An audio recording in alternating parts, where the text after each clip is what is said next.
Hello, everyone. I'm Charbel Abou Charaf. I'm a lawyer with a global law firm, White & Case, and I am a member of LIFE.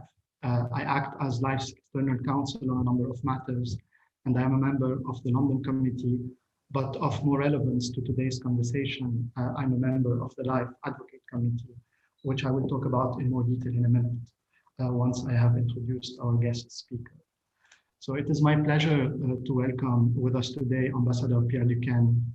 Ambassador Duquesne has held various positions in the French public administration before becoming in 2001 the executive director for France at the IMF and the World Bank.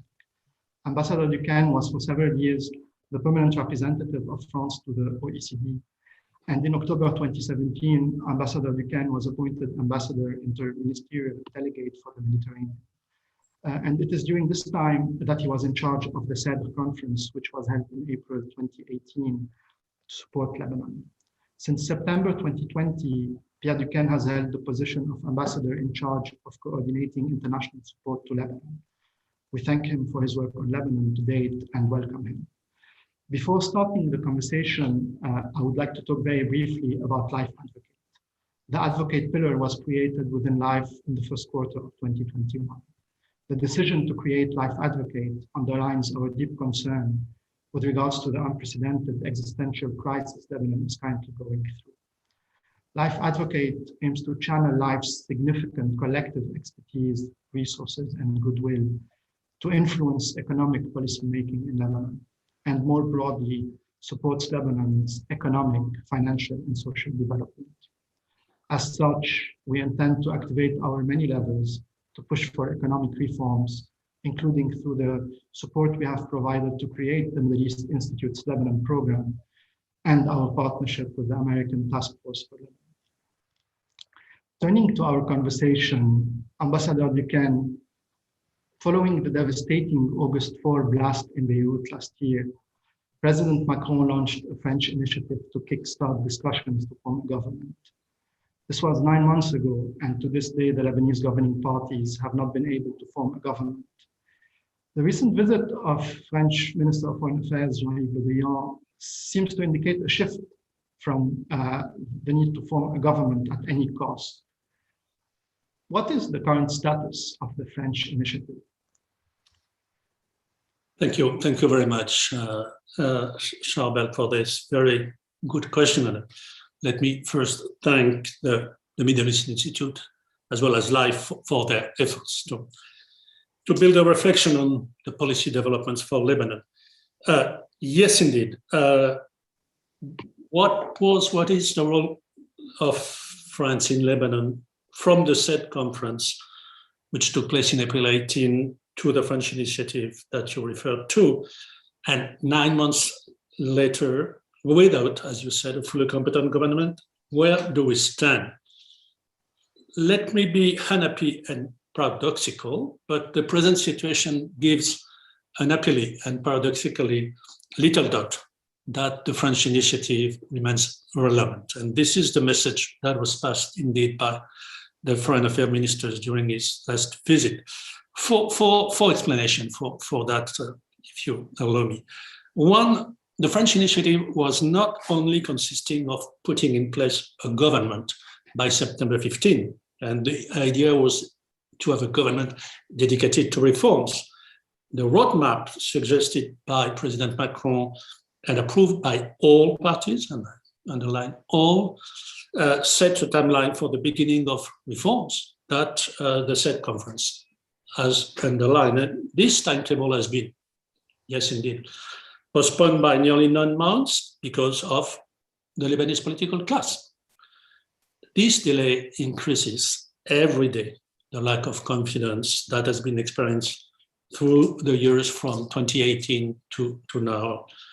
If I may mark that lack of confidence, October 17, 2019, so the beginning of the terror, signed the end of confidence of the population and the diaspora.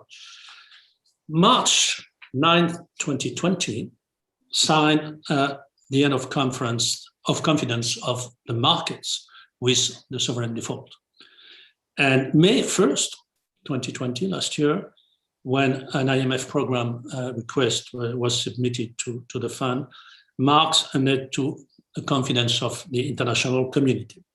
So we are going more and more in this lack of confidence. The second reason why it's relevant, I think, it's because, yes, the main target is to regain confidence by pushing the political class to act, by supporting public opinion, by suggesting action in the short term, and by bringing the international community into play. And it offered, I said, a roadmap with short-term actions, beginning of reforms that are not only achievable, but requested and acceptable to society. And there were also just merely signals to be given to all stakeholders. And the fact that nothing was undertaken does not invalidate the diagnosis. The third reason is that this initiative is the continuation of the French efforts over the last 4 years. And just to remember that the first state visit of the head of state in France during the term of President Macron was the one of President Aoun. I do not recall the events of November 2017. And in 2018, there was the CEDRE conference, which was not the continuation of Paris 1, Paris 2, Paris 3. It was more promises and less payments for the lack of reforms. And the fourth reason is that the content of the roadmap is still relevant. And let me recall it's divided in 3 parts. The first is related to the response to the COVID-19 pandemic and humanitarian situation, of course, still relevant. The second is related to the aftermath of the August 4th explosion and reconstruction. And the third, to reforms. And as I alluded to, this reform are different nature. On one hand, some are just signals. For example, appointments always delayed of regulatory authorities, launch of a civil service review, launch of negotiation for accession to the OECD anti-bribery convention. On the other hand, they are governance reform, public procurement, justice, customs, anti-corruption, electricity. Of course, the implementation of an IMF program, which is also referred to in the roadmap, is essential to go further. So all of that is still there, is more the more valid. In addition to the said reforms, there are financial reforms linked to the crisis, capital control law, banking resolution law, so as to avoid that the treatment of the banking crisis is left to moral hazard or the central bank. Also an audit of the central bank, which has somewhat begun. We were asking for a budget 2020. Of course, we are a year after nearly. So we need at least the financial accounts of last year and the budget 2021. So it is relevant indeed. Having said that, I'm not naive. It's fair to say that time has passed. That probably leads us to having 3 questions in mind in a more wider framework. The first one is to rethink the development of Lebanon in a sustainable development perspective. The second question is to link intellectually and politically the reforms to a future perspective. For instance, asking if the port model, the housing model, or the wider economic and social model is still valid. And the watchword after the explosion was build back better. Maybe the subject now is build something else. So in that vein, let me underline, of course, that fighting corruption is absolutely indispensable, but not sufficient. Moreover, we should fight against not only political and economic corruption, but what I would call intellectual corruption, intellectual fatigue. So which means we should think out of the box. I'm done for this one. Thank you. Thank you. Those are indeed important points. For my next question, for numerous stakeholders in and outside Lebanon who are closely following the course of events in the country, Hezbollah is considered one of the main reasons of the current crisis. and one of the key obstacles to a real economic recovery. Hezbollah raises complex issues when discussing the future of Lebanon, especially in the context of any economic recovery plan. What are your views on this? The French Minister of Foreign Affairs that you referred to often recalls, and then I quote, that the Lebanese have always said that they are very attached to the principle of what we call in the international community dissociation. So this means dissociation of Lebanon from regional crisis. And I quote him again, Mr. Le Drian. This is very important because if the country does not engage in a dynamic of reform, then it may be the object of confrontation, especially by regional actors. So not only dissociation is essential for reforms, but reforms can help dissociation. So regarding Hezbollah, the minister made that distinction. He said, we must distinguish between two things: the military Hezbollah, which we condemn and which the European Union treats as a terrorist organization, and the political Hezbollah that the Lebanese have elected. And he also said the political Hezbollah is elected by the Lebanese. They are Hezbollah members of the parliament, elected by the Lebanese. So France has a kind of dialogue with Hezbollah as a political force, and we try to deal with them in the best condition possible. Let me remember also that Hezbollah leaders referred to the CEDRE conference at the right thing to do in many occasions. And they did not challenge, as strange as it might be, the principle of an IMF program. But they said they wanted to discuss the content of it. Of course, we do not ignore the political blocking role Hezbollah can play. And Jean-Yves Le Drian also said, this does not prevent us, as the President of the Republic did when the last potential Lebanese government was unable to succeed, from firmly condemning the fact that it was Hezbollah that has betrayed its commitment. Let me finish by one word. We would prefer a competent and dedicated government dealing with the economic and social situation, beginning by food crisis, rather than one party or another acting in the vacuum created by all. And a different point, which is not totally different in relation with the question, we are not satisfied with the present situation. And this is also why we have a continuous support to the Lebanese armed forces, which are central for security and the good functioning of the state. And this was confirmed no later than yesterday by President Macron when he personally received in the Élysée Palace Joseph Aoun, the Lebanese armed forces commander.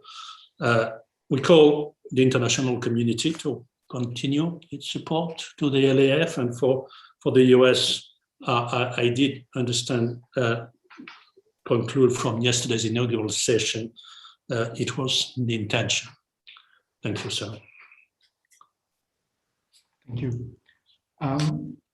So the recent visit of Monsieur Le Drian was preceded by an announcement he personally made that certain measures had been adopted against Lebanese politicians who are blocking the formation of the government, including access to the French territory, where several key Lebanese politicians have houses, bank accounts, and all sorts of other assets. France is signaling a more aggressive stance by talking about or adopting sanctions against Lebanese political figures.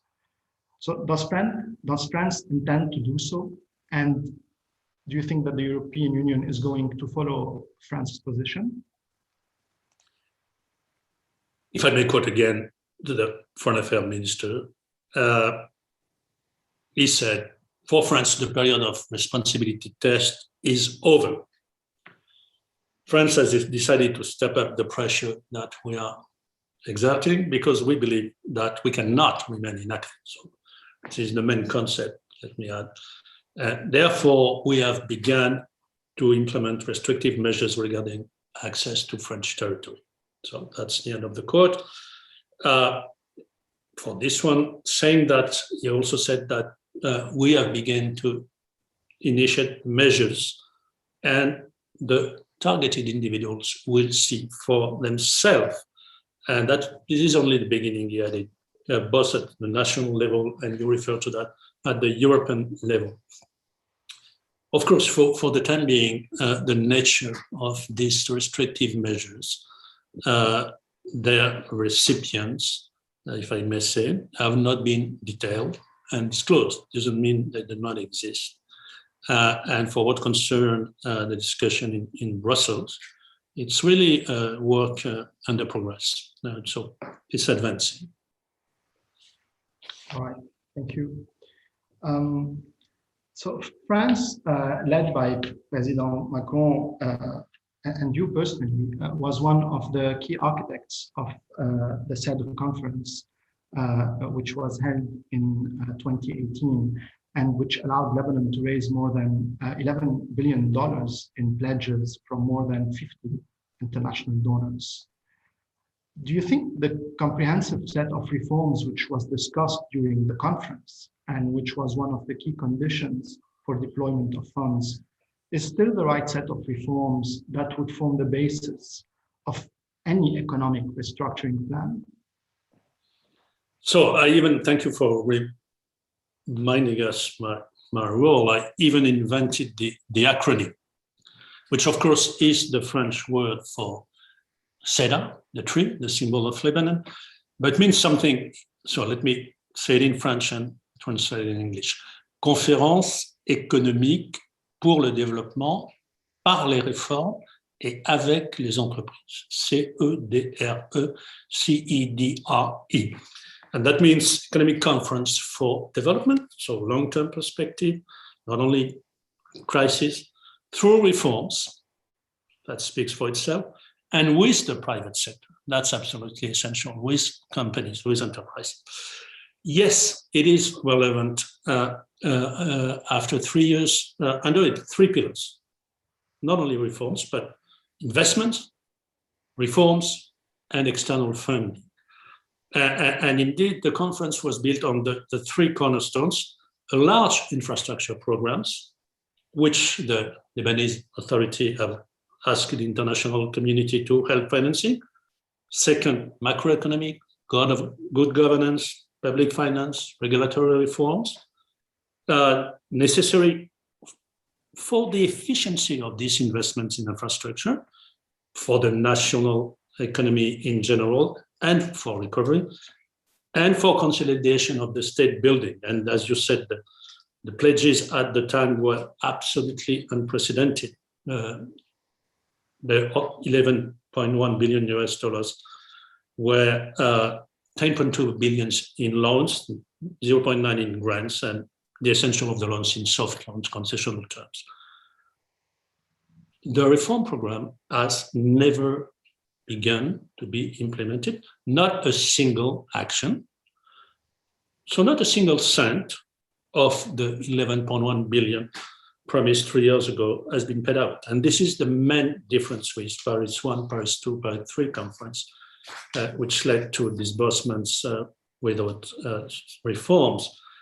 And CEDRE also included a follow-up mechanism with civil society and business and enterprises. And the very first meeting of one of the 2 groups to follow the conference took place a year ago on the 18th of May 2020. It is relevant in its 4 aspects. 1, Lebanon needs investment more than ever. It will need it more even with the adjustment policies it will have to carry out under the IMF program, so as to achieve, to compensate to a certain extent the budgetary adjustment and to achieve a minimum of economic recovery. And also these investments are needed in themselves. You know better than me the lack of good infrastructure in Lebanon.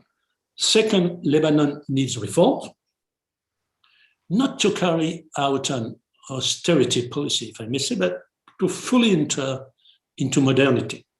Lebanon is a modern country, but sometimes with extremely old sectoral regulations. So reforms doesn't mean austerity, it's mean modernization. 3, Lebanon funding. So it is true that the CEDRE donors might likely be reluctant to support Lebanon, even, to be quite clear, in the context of the formation of a new government. And they might, some of them, condition any CEDRE funding to the effective signature, and if not to the beginning of the implementation of the needed IMF program. And this is the IMF program that will provide the necessary microfinancial framework. This is today the only real catalyst for confidence. And the fourth reason is that the structure of the follow-up mechanism anticipated, as I said, with the civil society in the wide meaning, NGOs, private firms, think tanks, and so on, was to a certain extent anticipating what we have done now after the blast. So for these 4 reasons, I really do think that CEDRE is still relevant. And we will continue to insist of the 4 pillars. Some would say it's only reforms, others would say it's only financing, others would say it's only project, the 3 of them plus the follow-up mechanism. Over. Before I ask my next question, throughout our conversation, if any of the attendees would like to ask a question, you can do so through the Zoom Q&A feature that you have on the platform. And if you're joining us on the live stream or calling, you can submit your questions by emailing events@mei.edu. So turning to my next question, it is very difficult to imagine that reforms in key sectors, such as electricity or agriculture, and a restructuring of the sovereign debt, a restructuring of the banking sector, can happen with the same political class in power. Now, the banking system, which was essentially built on the remittances and term deposits of Lebanese expats, is clearly no longer an option.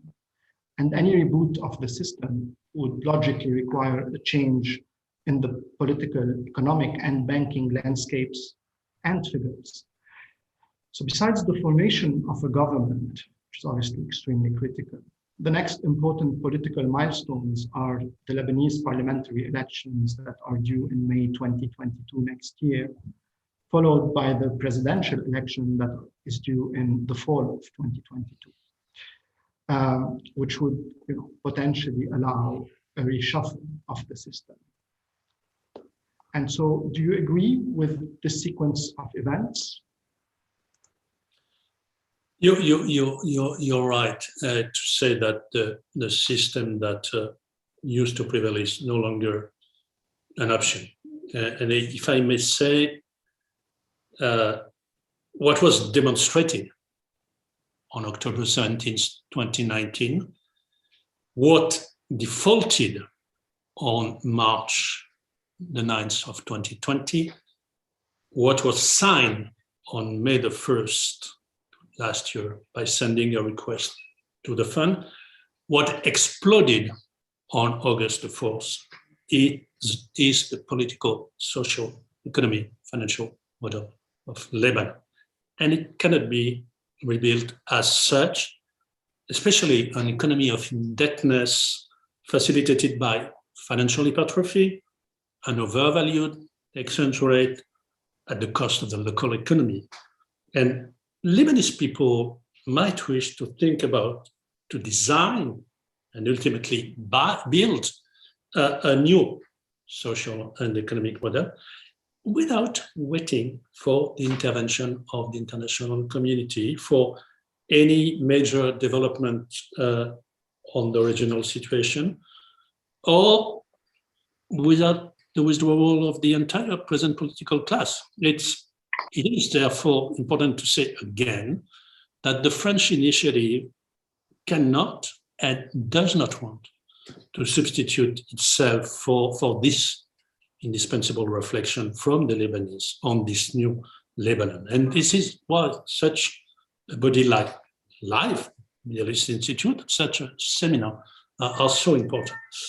Having said that, certain signals, signs of confidence could be given now without waiting for a new government or the 2022 election, which, shall I repeat 10 times, must not be delayed for any reasons. Some of the actions in the roadmap could be taken now, although there is no formal government.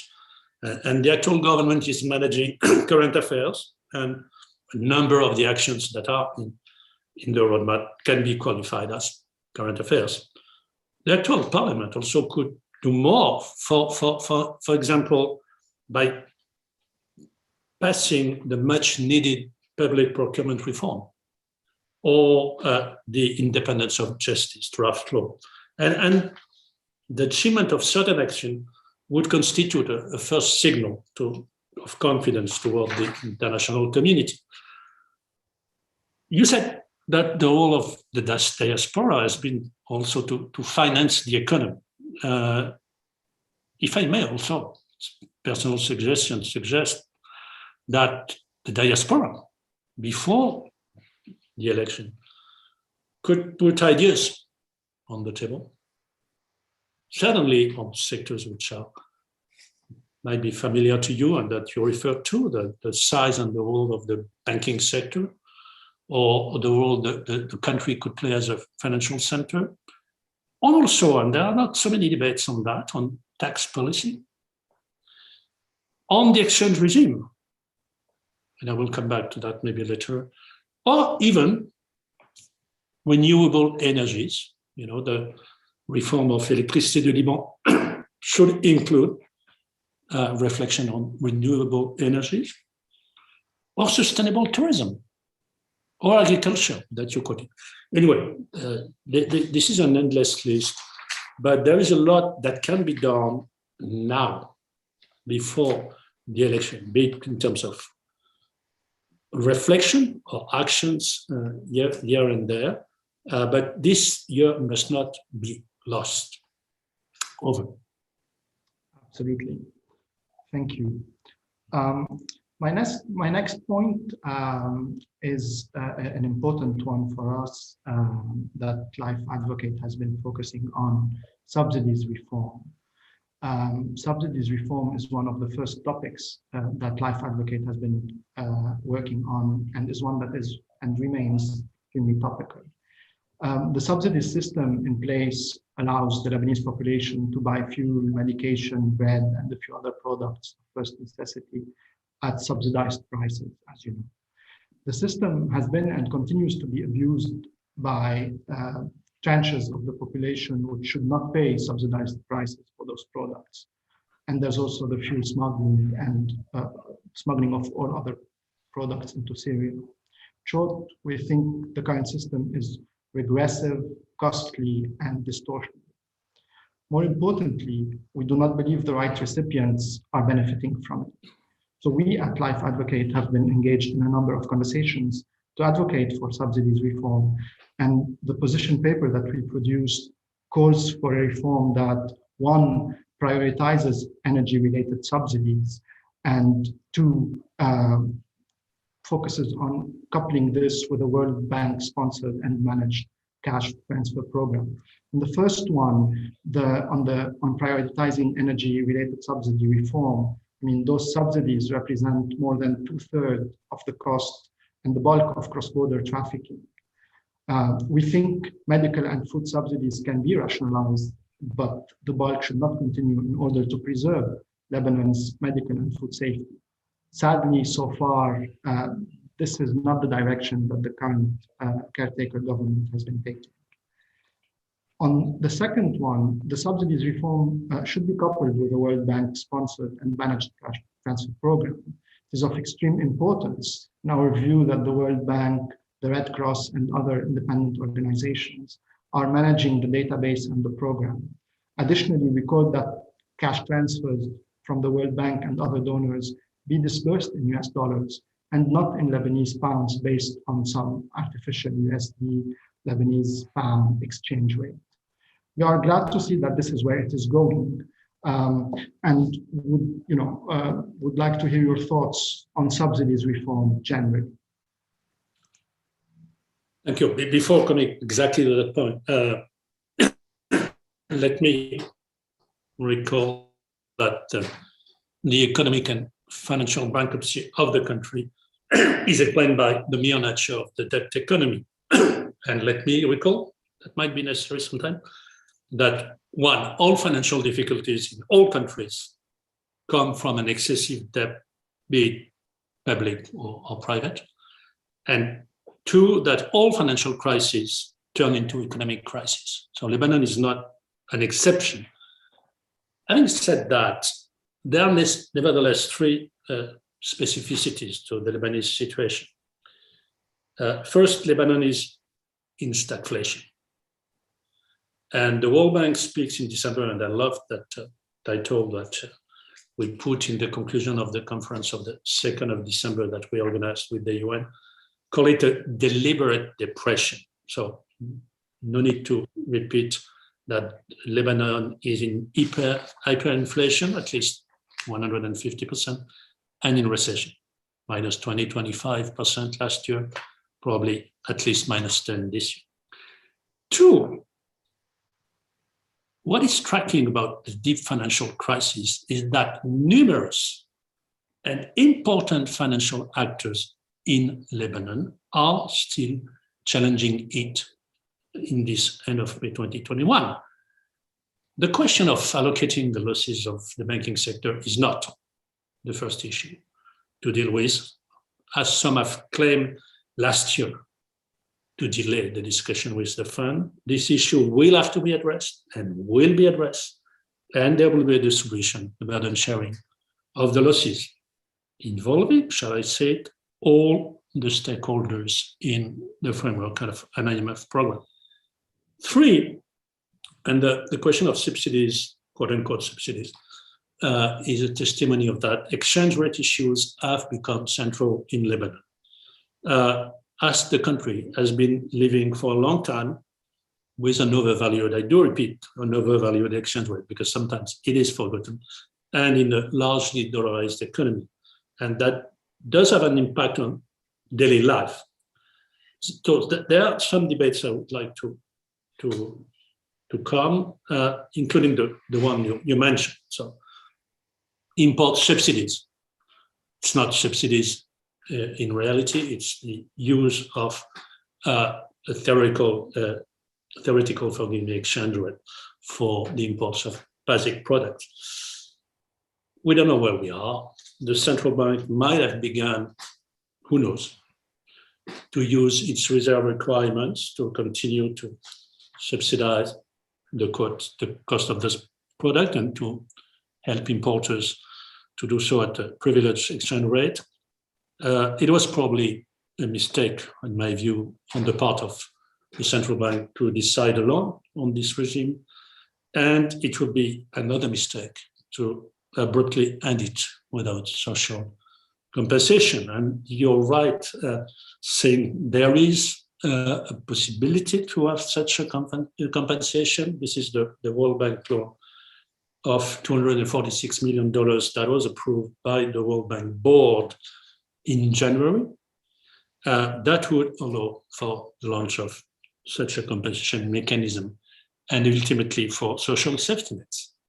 Where are we? And that would be explained again, I guess, after us by Sarosh Jah. The parliament has put in place restrictions, reading fears in the international community that it will never put in place.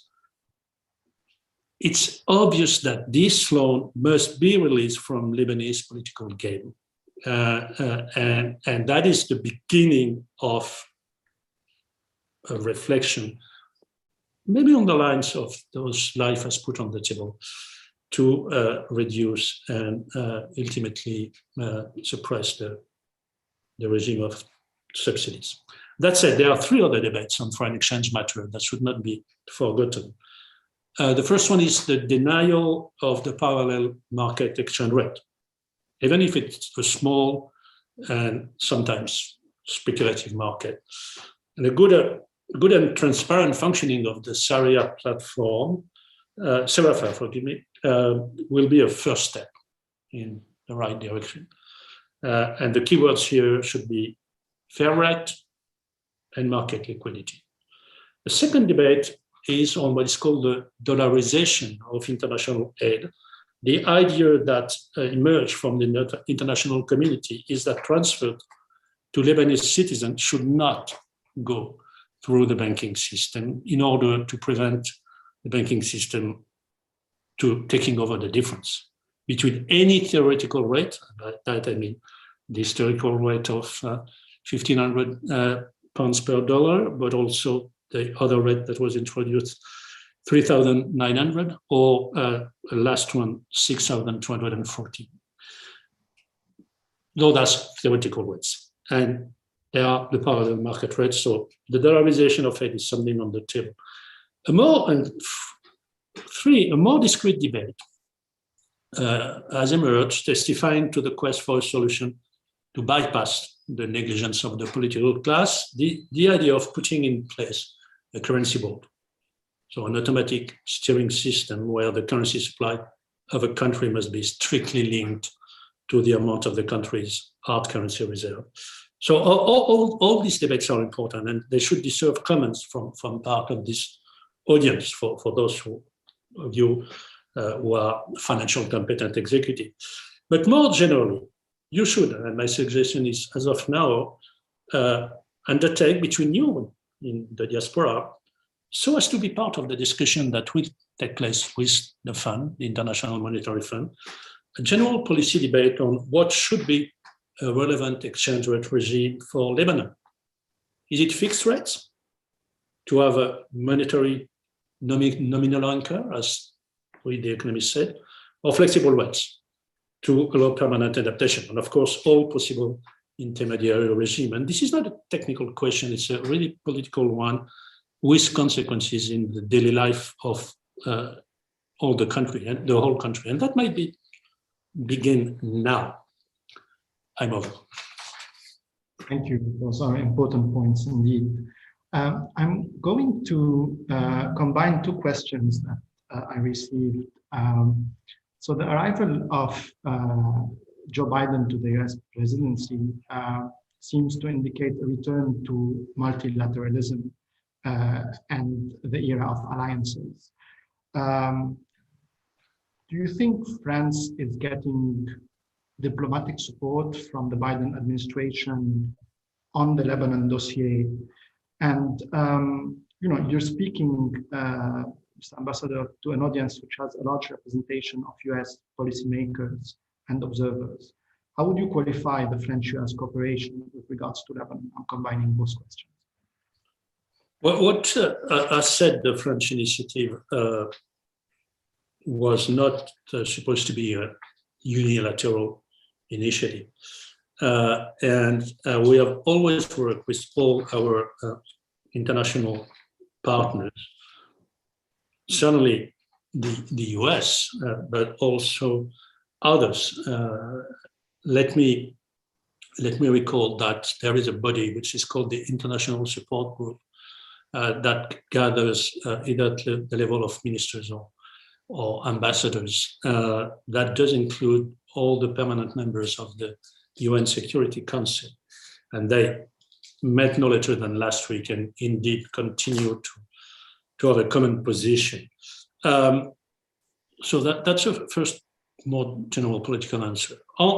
We also continuously, and that was the purpose of CEDRE, but also two events that took place last year, mobilized the international community. So there was an event on August 9, and another one on December the 2nd, with head of state and government. And as standard as it might be, so there was there were virtual events, but President Trump attended the events of August 9.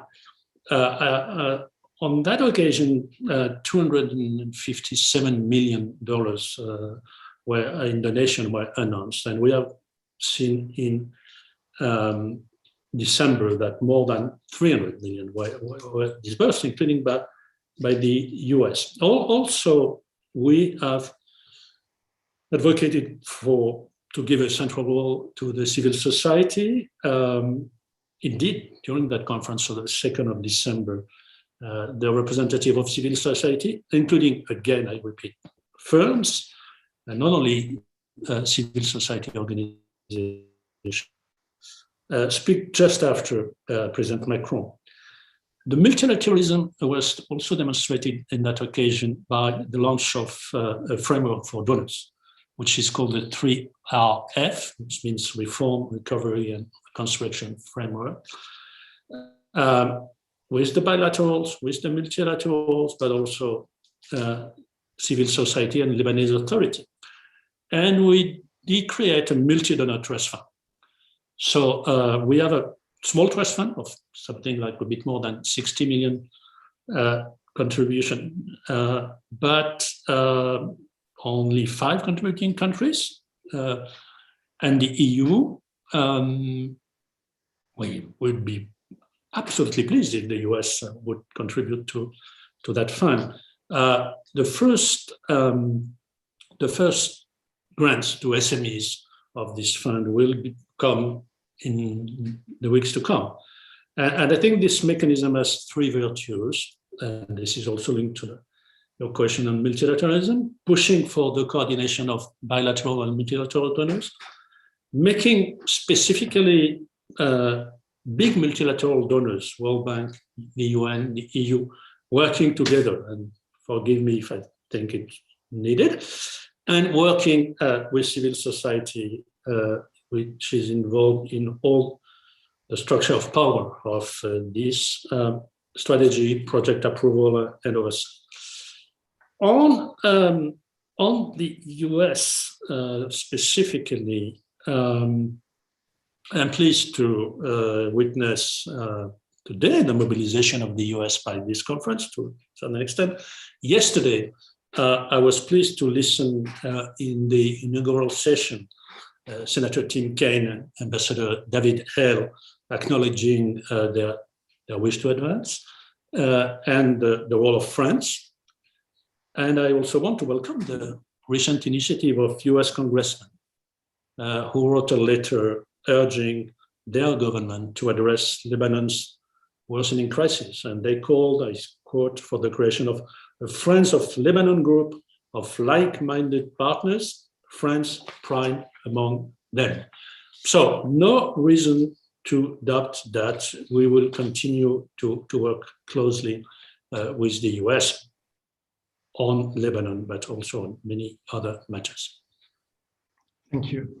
I'm receiving a lot of questions on sanctions, so I'm going to ask you, I will try to combine them. I know that it's not really what you want to focus on, but just so that, just so that we have addressed the point. I know that I've already asked the question, but there's a lot of talking about who will be sanctioned, when will the sanctions be declared, and if French public prosecutors or the French government will use all their efforts to freeze assets, assist in eventual asset recovery efforts. And then I guess a parallel point would be that there was there was clearly a US direction to impose sanctions, which still continues, and this seems to continue. There seems to be an alignment of some sort by France. Can you comment on that, please? Forgive me for not entering into details. By definition, sanctions are a kind of ultimate weapon, if I may say. Nuclear weapon, and not at a single moment. Everybody should know where your submarines are, if I may make that comparison. So everybody should have in mind that there is a risk, important risk, for themselves, their relatives, who knows.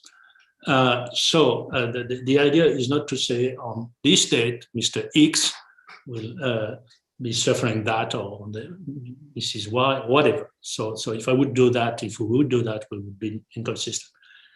Having said that, if I can go a bit from a global, more important perspective, I wouldn't like that this idea should give the impression that there is here or there a miracle solution to the difficulties of Lebanon, you know.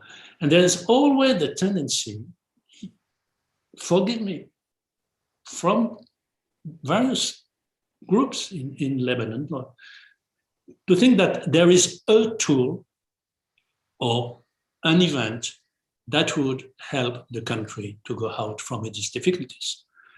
And it might have been at some stage the mindset of some financial engineering. It might have been all in the Mediterranean. It might have been change of power here or there. You know, not so long ago in Lebanon, the idea was that the election in the US will be the key element that will change the situation in Lebanon, and so on and so forth. And I wouldn't like sanction to be considered as the solution. It's a tool, it's an important one. We are ready to use it on national terms, on European terms, but it's not the solution. If it would be the solution, that would be not for long, you know. So my plea to all of you, to all the audience, I just Charbel see you. So my plea is, don't imagine that this is the solution to all what happens in Lebanon, you know. And if I may come back to something I was saying, you know, discussing how it could change the model, the economic model in Lebanon, you know, the fact that the overvalued exchange rate has killed employment in Lebanon. What could be the sectors in which companies should invest? Is it, I refer to that, agriculture, is it tourism, and so on? What would be the level of income? You know, the level of income of many Lebanese citizens was superior to the equivalents in France. Why? Because of the overvalued exchange rate. That will not come back. So it's more important. My suggestion to the audience, there are numerous questions on sanction. My suggestion is, I have numerous questions on what should be, could be Lebanon of tomorrow. And this can only be thought by you. You know, it's not the international community that would decide, I mean, you in general, that will decide. So don't believe there is any kind of Zorro, miracle solution, Zorro or the cavalry that will come at the very end. You know, that there is a lot to be done in between. Thank you. I have two more questions. The first one, if we bring the conversation to a more granular level, what do you think the imminent tangible priorities should be for a new government if one is formed? And specifically on BDL, on the Banque du Liban, on the Central Bank of Lebanon, do you think there should be a better understanding of its balance sheet? It's two separate questions, but I guess the questions are linked because of the imminent priorities. Once again, and forgive me to repeat myself, the priorities have been approved during two meetings, one of the 6th of August, one of the 1st of September, by all the parties represented in the parliament, and they are in the roadmap. And what is in the roadmap, I said it, I repeat it, was in many feels the beginning of reforms. It was not to say that all reforms should be done in 3 months. So the priorities are there. We all know them. They were agreed. And, for example, in the electricity sector, it doesn't say to achieve the full electricity reform in three months. There are some ideas. Of course, another set of priorities is linked to the mere reconstruction of the port and the neighborhood. So let me say here, we France are doing a lot in conjunction with the international community and the World Bank in many fields. The terminal for containers, the security of the port, be it physically or numerically, the digitalization of the port, the governance of it, also the link between the port and the city, the idea of advancing in the city on social housing and so on and so forth. So there are many things which are not as detailed as I'm saying right now in the roadmap, but clearly when we'll come to the 4th of August this year, there will be a question on what has been achieved in a year. We are also, just in passing, we France, but others too, granting assistance to the Lebanese. And I say granting, it's not lending, because after a sovereign default, it's only grants and not loans. And we have done so for an amount of 86 million euros last year, including 50 million that were linked to the aftermath of the explosion.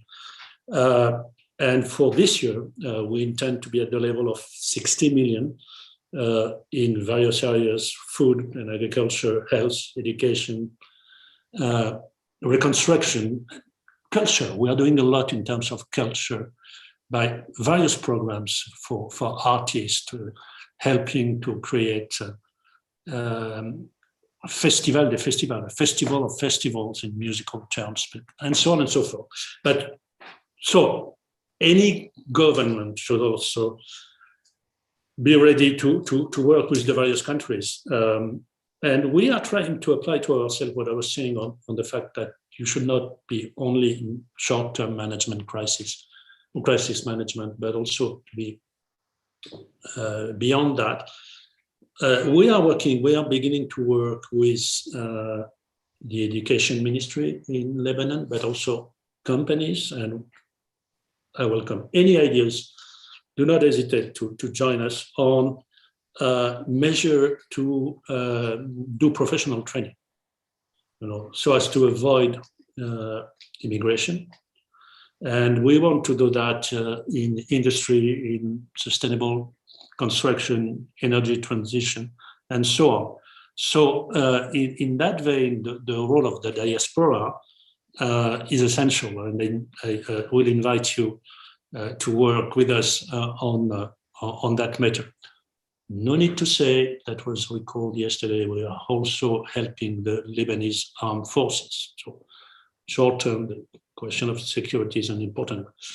On your other matter, do we know exactly what is the balance sheet of the Banque du Liban? The answer is no, in simple words. So this is absolutely necessary. Of course, I did allude to that when I was saying that the reserve requirements, so we don't know if they were used or not to a certain extent to go on with the subsidies mechanism. So there was a beginning of the forensic audit with all the difficulties that you might have seen, led by Alvarez and Marsal. To a certain extent, I think the Oliver Wyman audit, which is the audit of the central bank as a central bank, is as much as important as knowing who has done what and where the money is. You did not, when referring to what I have done, you did not refer to the fact I was a banking supervisor some time ago in France, and so a central banker to a certain extent. And I would be pleased to know what is exactly the state of the balance sheet of the Banque du Liban. So it has begun. That is something that can be done now. No need for a government to work on that. So it has begun slowly. We hope the speed will be increased. Absolutely. Any closing remarks before I close? No, so to a certain extent, the question might not be hostility of the international community, but a risk of indifference. There is the feeling, and I'm in contact with Lebanese nearly every day. There is the feeling that Lebanon is the center of the world. So it's a feeling that we share in France. So I'm perfectly used to that. And that countries would never abandon Lebanon. Yes and no. Yes and no. So it's fair to say that Lebanon is important for many countries, beginning by us, but also, as I was referring to, the US congressman, to the US and many others in Europe and so on. But conversely, there might be a fatigue when you do not see political evolution in the country, in a kind of indifference. So what we want to do is to avoid that indifference, which is to a certain extent more dangerous and mere hostility, and that's so it's exactly what the French president said, and there is a competition for a good translation. When he said during one of these visits, "Je ne vous lâcherai pas," I won't let you, which means two things. I will not abandon you, but I will also continue to be asking for reforms, for progress, and so on and so forth. So I will be with you, but in other ways. So, je ne vous lâcherai pas. We want that the international community does not let Lebanon to continue to fall apart. And you can play, so once again, I do not know at all, so I have the pleasure to see you, Charbel, but you are the only one. I do not know at all who is behind the screen, but we need all of you. And I am absolutely convinced that the richness of the country is, as what economists call, the human capital. And so this is where the miracle situation is. The cavalry, the Zorro, is the human capital of Lebanon. It's not anything coming from the outside.